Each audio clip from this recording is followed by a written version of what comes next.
প্রস্তাবিত লেবার প্যাকেজে না ন্যূনতম মজুরি বাড়ানো বা সবার জন্য স্বাস্থ্যসেবা নিশ্চিত করা হোক এমন স্লোগানের পাশাপাশি নানা দাবি সম্বলিত ব্যানারে শুক্রবার পর্তুগালের রাজধানী লিসবনের রাস্তায় নামেন হাজারো নাগরিক। ক্ষমতাসীনদের প্রস্তাবিত শ্রম আইনের সংস্কার প্রস্তাব বাতিলের দাবি নিয়ে চলমান ধারাবাহিক আন্দোলনের অংশ হিসেবে দেশটির শ্রমিক ইউনিয়ন সিজিটিপির আহ্বানে সাড়া দিয়ে বিক্ষোভে অংশ নেন শিক্ষার্থী, শিক্ষক, গবেষক ও সমাজকর্মী সহ প্রায় সব খাতের পেশাজীবীরা।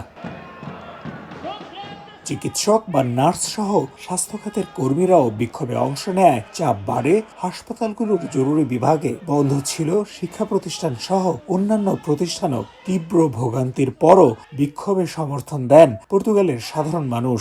আইনটি পাশ হলে কর্মী ছাঁটাই সহজ হবে বা কর্মঘণ্টা বাড়বে, শ্রমিকদের নানা অধিকার কেড়ে নেওয়া হবে বলে দাবি করেন বিক্ষোভকারীরা।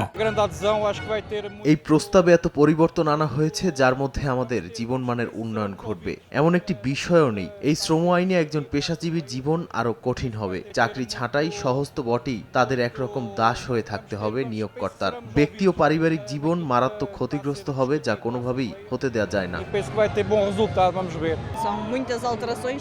আমি মনে করি আজকের এই বিশাল বিক্ষোভ আর কর্মবিরতিতে সরকারের হুঁশ ফিরবে। পার্লামেন্টে এটা নিয়ে আলোচনা হবে। আমরা বিশ্বাস করি ভালো ফল আসবে, না হলে আমরা আরো কঠোর আন্দোলনে যাব। গত সেপ্টেম্বরে ক্ষমতাসীন ডানপন্থী সরকার শ্রম আইনের সংস্কারে খসড়া বিল অনুমোদন দিতেই সারা দেশে তীব্র ক্ষোভের সৃষ্টি হয়। তীব্র বিক্ষোভ ও আন্দোলনের মুখে সরকার বিলটিতে কিছু পরিবর্তন আনলেও তা যথেষ্ট নয় বলছে বিক্ষোভকারীরা। তারিকুল হাসান আশিক, সময় সংবাদ, লিসবন, পর্তুগাল।